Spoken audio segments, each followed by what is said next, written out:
Hello, everybody. Welcome to this tech talk on AWS Cloud Storage, Object File Block Storage Foundations. I'm Rajesh Vijayaraghavan, a senior go-to-market specialist from the AWS storage team. And for the next 45 minutes or so, we'll cover the cloud, S3, EFS, FSX, all the storage services that we have in our portfolio that customers could make use of for their cloud architectures. Every business is a data business. It doesn't matter which industry you're in, the next wave of business breakthroughs is going to be driven by data. It's data that generates insights. It's the insights that inspires big ideas. It's a machine learning driven world where the predictions are what are going to guide your businesses to new frontiers. Having said that, let's look at some stats, right? So there's been exponential data growth in the past few years. Based on an IDC forecast, the amount of enterprise data stored by organizations in 2021, if you take that amount of data into account, it's almost going to triple that amount by 2025. There's also another factoid there. 87% of the total enterprise data will be stored in the cloud environments by 2025. Again, these are analysts scouring through the ecosystem and coming up with these predictions, right? So that's a significant number, right? 87% will go to the cloud, and we would like to give you all details about the AWS Cloud and the storage services that we have in our portfolio that could house all this data.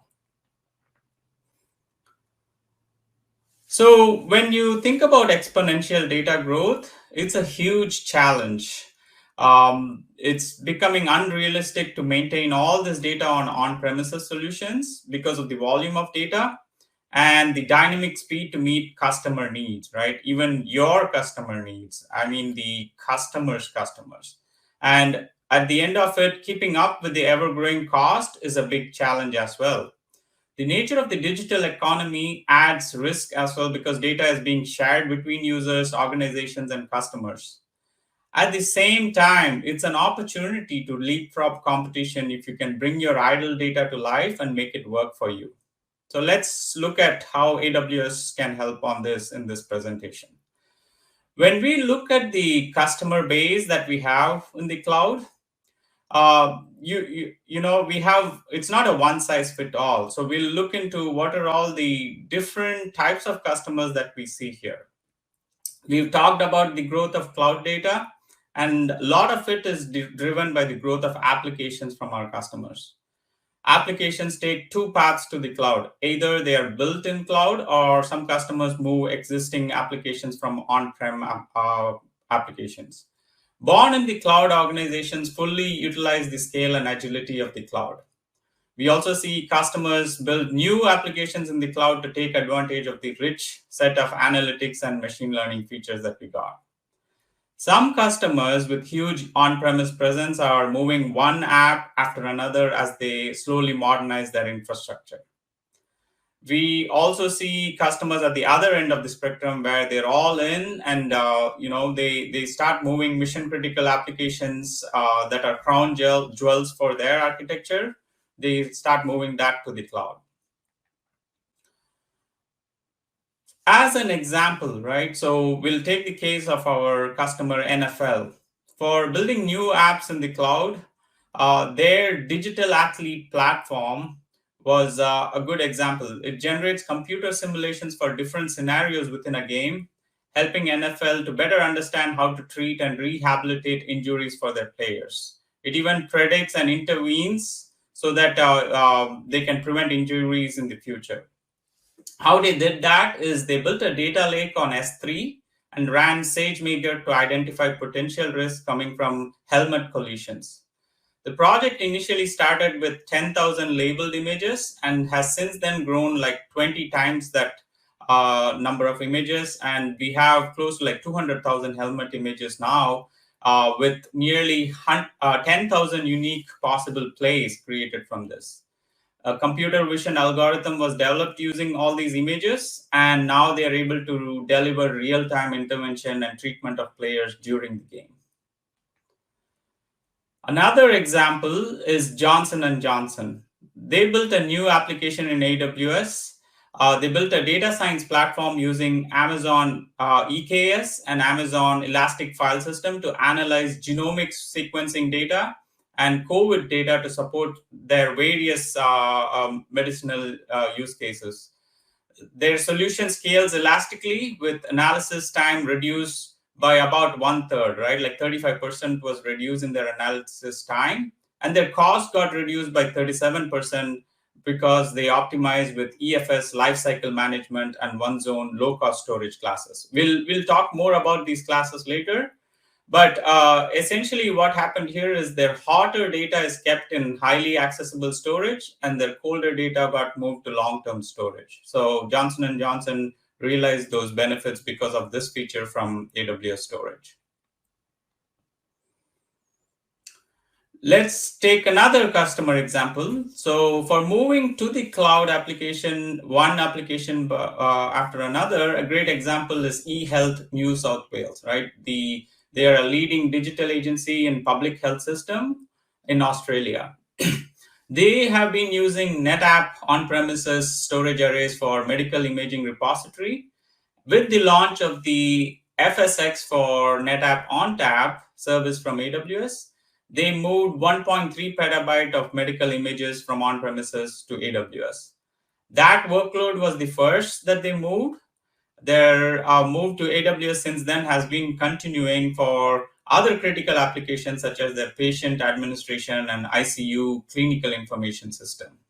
They've started utilizing FSX for Windows, and high-performance genomics testing data is now being moved to FSX for Lustre. As a last example here, we'll talk about FINRA. So FINRA refers to Financial Industry Regulatory Authority. It oversees the US stock and securities broker deals. In 2018, we were awarded the contract to build a consolidated audit trail, basically the world's largest financial market database, where all stock market transactions are uploaded and monitored for insider trading reasons, right? So the first year storage volumes exceeded what they had planned for 7-year data growth. That's the phenomenal data growth that FINRA had. S3 data lakes made it possible to handle this surge of information, and since then it has grown to like 250 petabytes of data.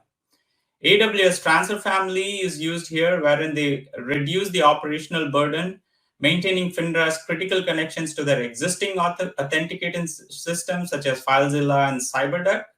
So that what this ensures is that external users like brokers and dealers, they don't experience any disruption when files are continuously being transferred using the SFTP protocol to AWS. There's a quote from the FINRA CIO that says that they wouldn't have been able to handle this surge in volume with just using their on-premises data center.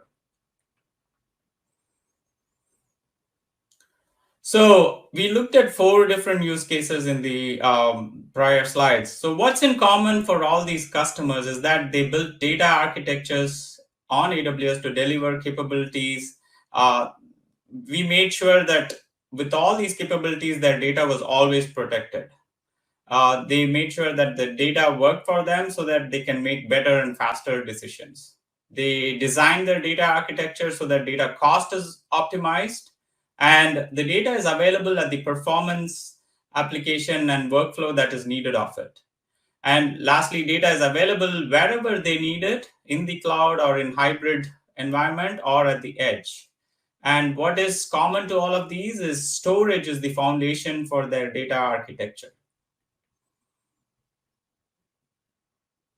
So now let's look into the AWS storage portfolio. One of the most important decisions a business owner will have to make is where to store the data. AWS provides the most complete set of cloud storage services for object, block, and file storage. Over the last few years, we have built a rich set of data services, either services like AWS Backup, Transfer Family, or capabilities within the primary storage like intelligent tiering and compression. We offer deepest data services in the cloud. We provide a broad set of choices for both hybrid and edge use cases so that customers can innovate anywhere, wherever their data exists. We provide the widest choices of data migration services to help customers move their data either online or offline, depending on the need of their business. So for the object storage side of things, we have the Amazon S3 and Amazon S3 Glacier services. For the block storage, we have Amazon Elastic Block Storage.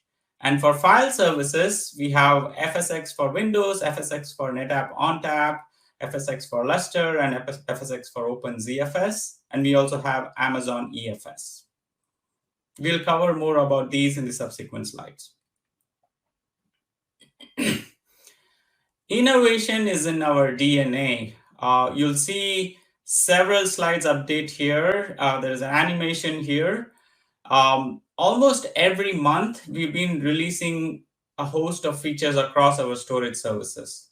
On March 14th of 2022, we celebrated the 16th birthday of Amazon S3, and it's essentially marked as really the birth of the cloud. It has been an incredible journey to see so many of you transform your business using AWS storage. Innovation is in our DNA, and 2021 alone was no exception. Throughout 2021, we launched brand new services like Amazon FSX for NetApp, ONTAP, new storage classes like Amazon EFS One Zone Storage, and highly sought after features like private link support for S3 and the industry's first multi-regional access points on S3 that could accelerate multi-region applications. Just some stats here. As of 2021, we had 15 years of innovation, and again, 2022, we celebrated the 16th birthday of S3. We have had 134 releases just in 2021 alone, more than any other cloud provider. And we would like to make it clear, these are generally available releases, and we are not talking about beta or preview releases. So that's a significant number for AWS storage. With this kind of a speed of growth, we understand that it's a lot to keep up with. It's especially true if you're going through transformation and your existing job roles are evolving. So new skills are always required.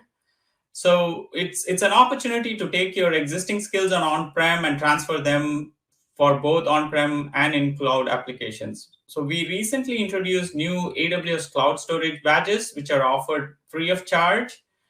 These are earned by completing a learning plan backed by AWS badges. Learning plans and badges for successful completion are available now for object and block storage, with additional modules such as file storage, data protection, and data migration being available later this year. So please do make use of these badges and training that is available for free. Data is the lifeblood for your business, and it needs to be always protected. For most of you, data security is job one. I'd like to share some best practices and new capabilities that AWS Storage has towards this. Start with identity and access management. Use IAM authorization for Amazon EFS. EFS or Elastic File Service is the only file system in the cloud where you can use IAM policies to manage access to file system data, giving you flexibility to manage multi-tenant environments in a cloud-native environment. To turn on S3 block public access. Starting today, we also have these S3 buckets that can, exclusively rely on IAM policies for access control. So you should disable ACLs. Encryption is a great tool to make sure you're the only one that has access to your data. You should encrypt everything by default. Audit and monitoring, right? So you can unify your storage lens metrics in CloudWatch dashboards, and with Amazon S3 integrity checking, you can automatically calculate and verify checksums as you store and retrieve data from S3. So these are some best practices that we have for data protection or data security. With security as the foundation, we also provide a rich set of data services to protect your data for compliance, such as the ability to recover from accidental deletes, the data backup, and replication. Let's dive deep into these aspects. One of the features that I would like to talk about is the recycle bin for Amazon EBS snapshots. Customers use EBS snapshots to back up their block data stored in elastic block storage volumes or on premises. However, sometimes customers accidentally delete their snapshots, which might lead to gaps in compliance. With Recycle Bin for EBS snapshots, deleted snapshots move into a repository where they are available for immediate restore for a customer specified period of time before being permanently deleted.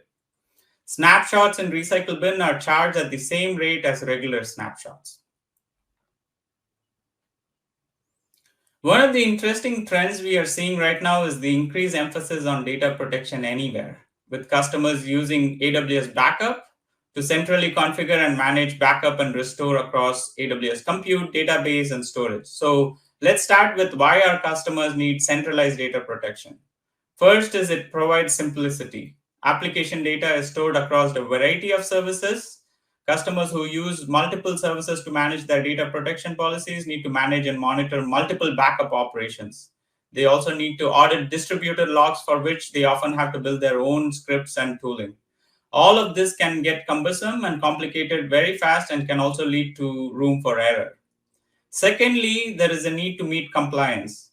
Customers need to prove to auditors that they follow regulatory requirements for data protection, such as retention periods, having separate and independent backups, and making sure that their backups are encrypted. To achieve these, customers again need comprehensive monitoring and reporting tools that allow them to enforce their data protection policies. Finally, cost optimization. Customers want to be efficient with their time, effort, as well as the cost of ownership so that they can allocate the right resources for the right business continuity, disaster recovery, and data retention practices. Let's talk about AWS Backup. AWS Backup is a fully managed backup service that makes it very easy to centralize and automate data protection and the backing up of data across AWS resources. Customers can create backup policies, plans. You can tag them. You can use these plans to define your backup requirements, like the frequency and the retention and the expiration of all these backup copies. You can do all of this in a policy-based mechanism. With the introduction of the launch of Amazon Neptune, Amazon Document DB, and Amazon S3 backup capabilities, AWS Backup now supports 12 stateful services in addition to VMware support. With the support for VMware and AWS Storage Gateway, customers can now protect their VMware workloads on premises or in VMware Cloud on AWS using the same AWS backup features that they are already familiar with. There's a question that comes up often when we meet with customers. When should they use AWS Backup for Amazon S3? And when should they use the industry-leading capabilities provided by S3 itself, right? So while AWS Backup allows you to centrally manage backup and restore across multiple AWS services for your application, S3 capabilities allow you to manage data in S3 buckets and objects. So if you are a backup administrator who is responsible for backups, restores, and compliance of your applications across multiple AWS services, to just have a single pane of glass, you would use AWS Backup to meet all those needs. If you're a storage administrator who is only responsible for managing data in S3 buckets, you should use the S3 capabilities to preserve data and prevent unintended deletes of these S3 data. So interchangeably, you can choose to use both the set of capabilities from AWS Backup as well as S3 for your organization. Next, let's talk about the replication service that we have in our portfolio. As enterprises come to cloud, they bring the same requirements as on-prem, including the need to replicate data to multiple sites for compliance purposes. In late 2021, we expanded access points and launched multi-region access points for S3. It's an industry first. What it is a single global endpoint in front of multiple buckets. It automatically routes over the network to the closest copy, and it accelerates multi-region applications by up to 60%. Also launched in September 2021, FSX for NetApp ONTAP is a managed file service that provides robust replication capabilities spanning on-premises as well as AWS. In January of 2022, we delivered EFS replication so that customers can easily keep an up-to-date copy of EFS file services in a second AWS region or within the same region within minutes. You can automatically maintain a copy of your file system that meets your RPO needs.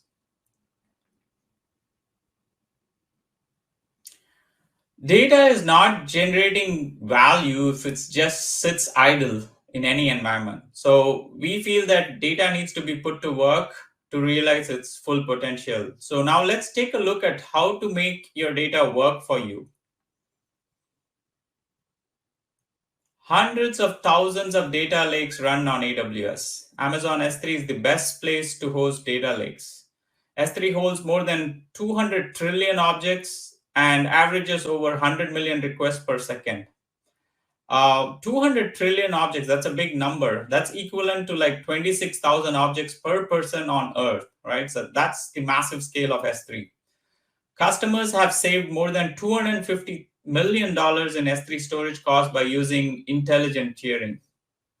In the keynote at the recent reInvent, Adam discussed two new capabilities for lake formation. The first was row and cell level security. It allows you to restrict access to data in your data lake tables to specific columns and certain rows from those columns. Lake formation automatically filters data and only reveals the data permitted by your policy to authorized users. Second is transactions for governed tables. It provides full atomicity, consistency, and isolation, and durability. So you see that there are multiple innovations that are continuously coming for S3, and it's well integrated with machine learning and AI capabilities. And cost-wise too, S3 has the lowest cost of storage. We even have the Glacier Deep Archive that is at $1 per terabyte per month. All this you get with unmatched security, compliance, and audit capabilities.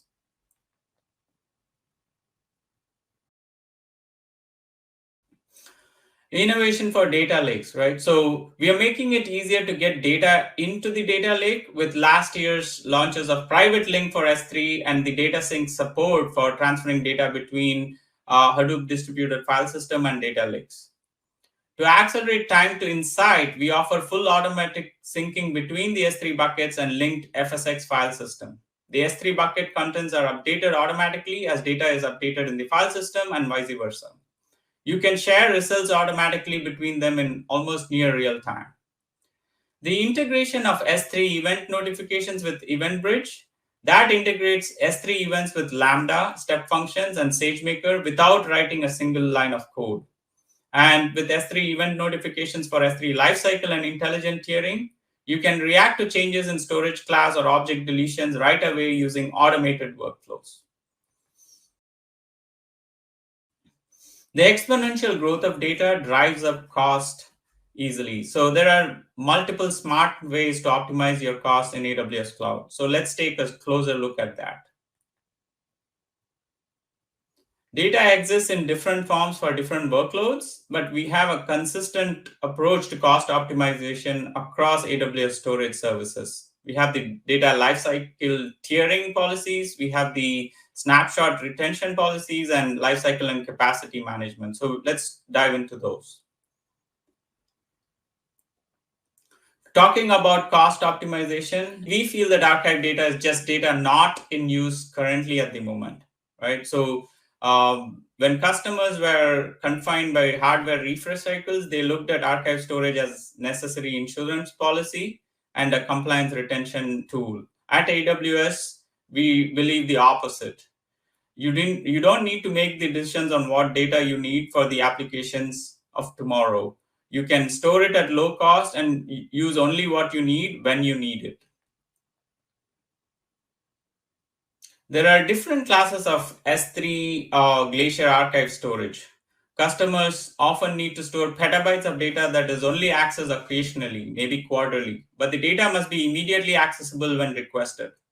If you want a combination of the low-cost storage caused by Glacier and fast retrieval of S3 standard IA, customers can better meet their data access needs cost effectively. At the end of 2021, we launched the Amazon S3 Glacier Instant Retrieval class of storage. This class of storage comes with millisecond level access for archive data.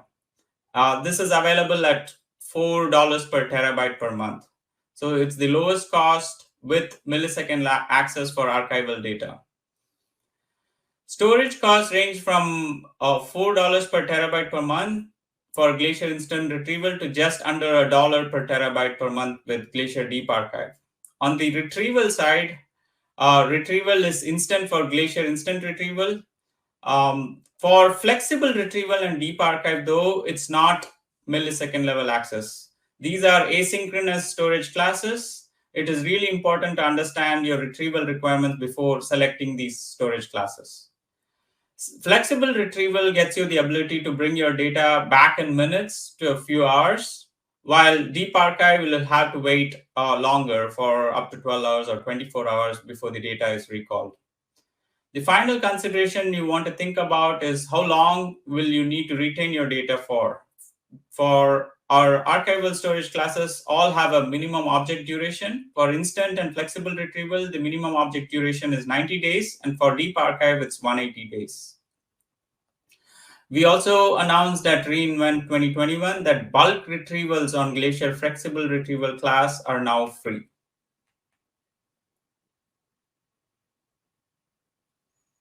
So when we talk about S3, it's not just one single class. We have so many different classes of storage.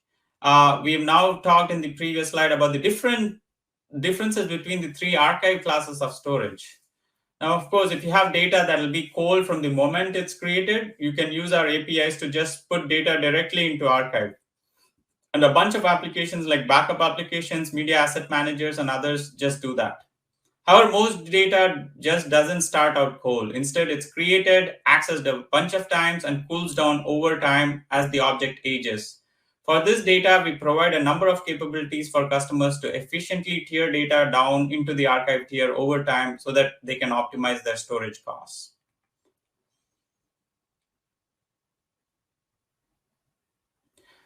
We'll talk about lifecycle policies. Lifecycle policies allow customers to transition data into infrequent access or archive storage classes over time as your data cools off, and to automatically delete data at the end of its lifespan. This allows you to automatically control storage costs based on your access patterns. For example, let's say an object is created on day 0 in our S3 standard storage class, and it's typically accessed a lot in the first 90 days of its life, but only rarely after that. Using a lifecycle policy, you can automatically transition an object to Glacier Instant Retrieval after that 90-day period ends. Now, at this point, if your application comes back and attempts to read that object, that will still work fine. Your object is in Glacier Instant Retrieval, so you'll see that within milliseconds, you'll get back that data. But let's say after 180 days, access is extremely rare and you want to further optimize storage costs. Our lifecycle rules can handle that too by transitioning the object again to Glacier Deep Archive. Sometimes customers like to keep this data around just in case, or they may have a regulatory reason to keep stuff for a period of time, let's say 7 years for financial industry. Lifecycle policies help with this use case as well. You can lifecycle delete data once you know that objects have been used and they have completed their useful life. So you can delete it after 7 years or whatever time frame you have to maintain this data. We have a similar feature for lifecycling data that is called S3 intelligent tiering. It automatically optimizes cost for you. S3 Glacier Instant Retrieval is also available as an automatic access tier in intelligent tiering for your data with unknown or changing access patterns. You can get the benefits of automatic cost optimization and the lowest cost for your rarely accessed data that requires immediate retrieval. Any objects that are not accessed for 30 consecutive days are automatically moved to infrequent access tier at 40% lower storage costs. Then S3 intelligent tiering automatically delivers cost savings up to 68% compared to the infrequent access tier for any objects not accessed for 90 consecutive days, without any retrieval fees or impact on performance for this data. We also offer asynchronous classes of storage in intelligent tiering. That's an opt-in. So customers can choose to tier down further into the archive access tier or the deep archive access tier within intelligent tiering, wherein the retrieval of data will take anywhere between minutes to hours to get back to data. So let's talk about the benefits of intelligent tiering. So if you have unknown access patterns, then maybe your data lakes or analytics or user generated content, you go with S3 intelligent tiering. It automatically includes the new archive instant access tier. For archive data that needs immediate access, such as medical images, new media assets, or genomics data, choose Glacier Instant Retrieval, which delivers the lowest cost storage with milliseconds retrieval.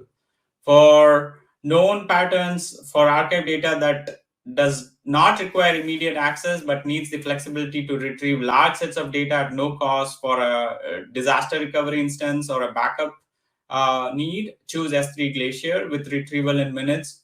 And we do have the free bulk retrievals in hours. To save even more on long-lived archive storage, such as compliance data, choose S3 Glacier Deep Archive, the lowest cost storage in the cloud with data retrieval within 12 hours. Back in 2019, we fundamentally changed the economics of archive storage with our Glacier Deep Archive. It was and still is the lowest cost object storage in cloud at about $1 per terabyte per month. Now we are fundamentally changing how people access their archive data and putting it to work. Archive data is just data not in the use at the moment. You can store it at low cost and use only what you need at the retrieval speed when you need it.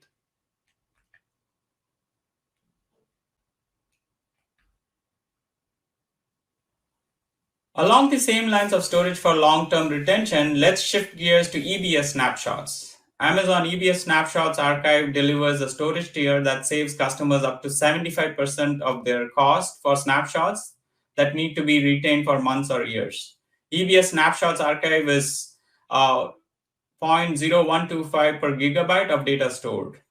Comparably, it's around 0.05 per GB for storing EBS snapshots in the standard tier. That's a significant savings for EBS customers.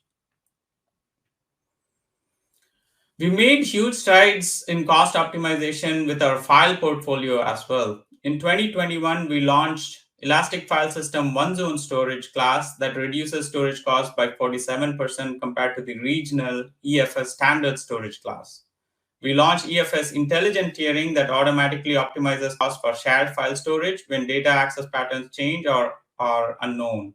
You can save up to 92% on EFS by automatically moving files from standard storage classes to infrequent access storage classes. With FSX compression and dedupe, customers have been able to save up to 65% of their costs.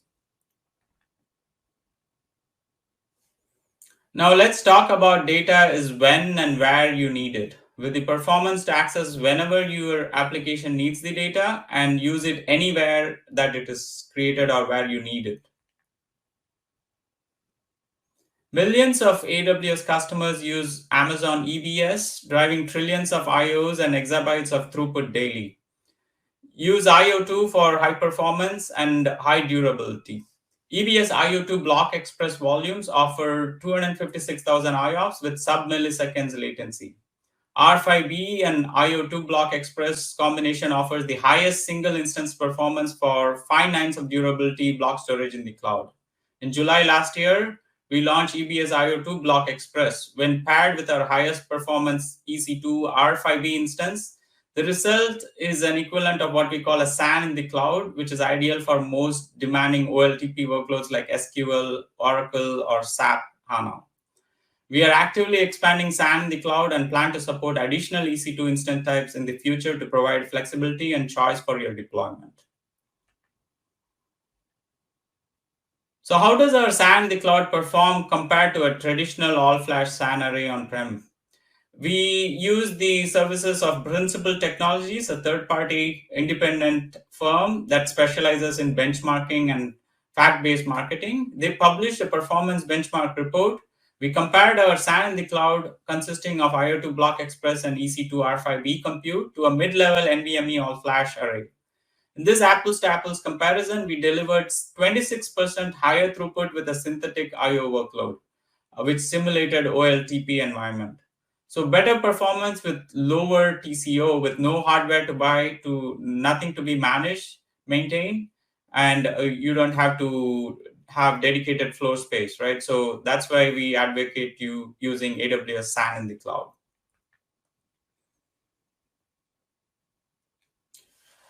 Two examples here. So Salesforce is a customer that moved their MongoDB to IO2 Block Express. MongoDB is the foundation of their dashboard application. The performance improvement meant that they can render personalized ML predictions much faster without impacting application performance.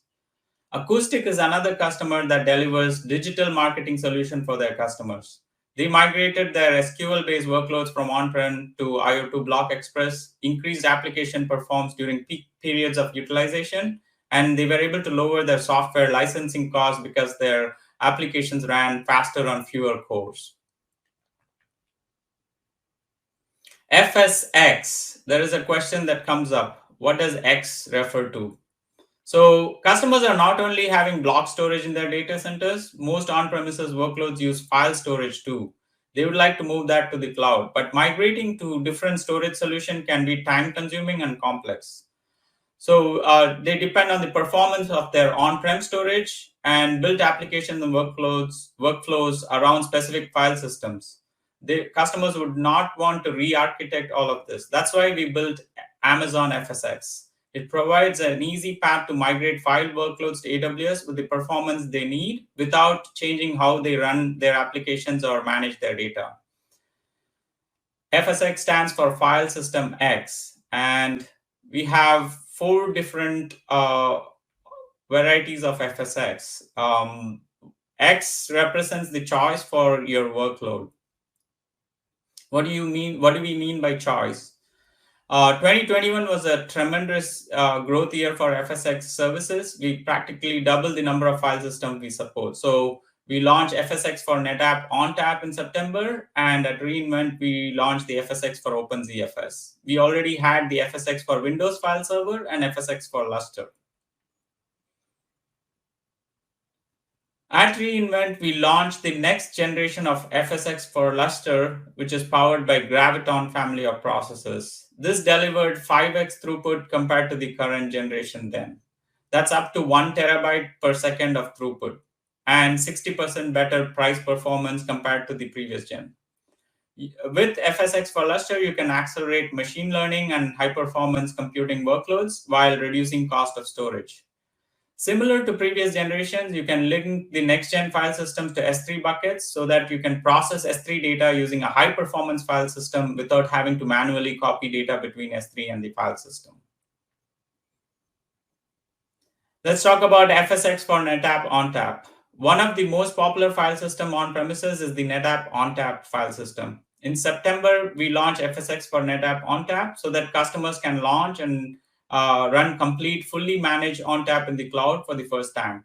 It's one of the fastest growing services in AWS Cloud. We are seeing adoption from a wide range of customers across financial services, healthcare, oil and gas, and technology. With FSX for ONTAP, customers are able to enjoy all the benefits that they are familiar on premises, such as Snapshots and SnapMirror and such. Customers are able to get the best of both worlds with FSX for NetApp ONTAP. FSX for Open ZFS. There are several organizations storing data on ZFS or other Linux-based file servers on premises, and they have developed familiarity with the tools and performance there. When migration to the cloud, they don't want to re-architect these applications. FSX for Open ZFS makes it easier to move the ZFS or other Linux-based file services to AWS without changing applications or how the data is managed. Powered by the AWS Graviton family of processors, FSX for Open ZFS delivers up to 1 million IOPS with latencies just a few hundred microseconds. Built on the popular Open ZFS file systems, it's great for data-intensive workloads such as machine learning and financial analytics. Hybrid cloud and edge storage options. So customers' environments are getting very complex. They need to use data anywhere their applications are bringing that data from, in the cloud or in the data centers or at the edge. Many need low latency data access in data centers, but they still want to use storage and other data services in the cloud. With AWS Storage Gateway, they can establish a hybrid cloud storage experience to provide fast on-premises access. Others are looking to bring cloud on-prem or to the edge. With Outposts, they have the same infrastructure and a consistent service in a hybrid environment. With AWS Snow services, customers can run high-performance applications to deliver real-time responsiveness in a disconnected environment. We give plenty of choices to customers to migrate data. Depending on how you choose, you can choose between online or offline migrations. There are two dimensions to consider here. First is speed. Um, Choose online migration when speed matters. Online is measured in minutes or hours, or offline by days. If data is frequently updated and is time critical, go online migration. Go offline if it's a one-time move, not time critical. Second dimension is bandwidth. Moving data online takes away from available bandwidth used for day-to-day purposes. That's why we built the AWS data sync with scheduling and throttling built in, so that you have control over when data is transferred and how much bandwidth is utilized.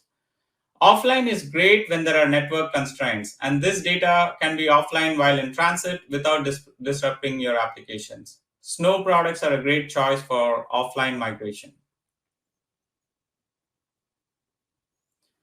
Let's talk about Snowball with tape gateway. So when customers move on-prem infrastructure to the cloud, many start with tapes.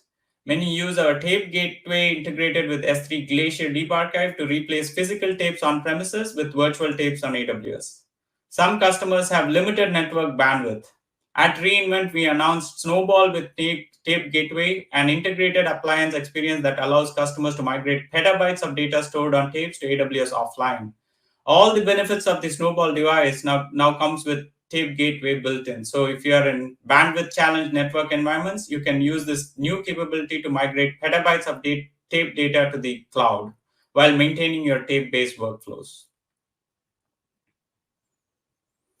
Okay, we just covered key innovations across the AWS storage portfolio. We spent a lot of time with our customers to learn from their real-world implementations of our technologies. There are a number of best practices actions I think every customer need to take. We've covered many of them throughout the talk already, but there is a cheat sheet for you to easily take home around how to make your data always protected, cost optimized, and available when and where you need it. So real quick, encrypt all data that you have. Turn on Amazon S3 block public access. Disable Amazon S3 access control list or ACLs. Use AWS Backup to centralize data protection policies across the 13 services. Use AWS Backup Audit Manager to monitor compliance. Use intelligent tiering as default for S3 or EFS. Enable data compression and deduplication on Amazon FSx. Use the capabilities of IO2 for IO intensive workloads, and take Amazon EBS snapshots for mission critical data. Use Amazon S3 storage lens to gain visibility into organization-wide storage usage, and use Amazon S3 access points in application architectures. So we see that we are continuously innovating and bringing out new features. So we encourage that you get engaged with our training and certification content as well. Skill Builder is our online learning center that makes it easier for anyone from beginners to experienced professionals to build AWS cloud skills. We offer 500 plus free digital courses that can help you and your team build new cloud skills and learn about the latest services. Within Skill Builder, take advantage of flexible learning plans, which offer suggested digital courses aligned to a specific domain or job role. As you build your skills, consider preparing for one of our 11 AWS certifications. These industry-recognized certifications span foundational, professional, and specialty levels to validate AWS knowledge. We invite you to join the AWS certified community, which brings together certified practitioners and builders in an exclusive online community. You'll participate in discussion forums, learning and networking opportunities are available. Scan one or both of these QR codes on the screen to get started with your cloud skills training and certification. Thank you so much for listening to this presentation. Hope you can start using the AWS storage services. Thank you.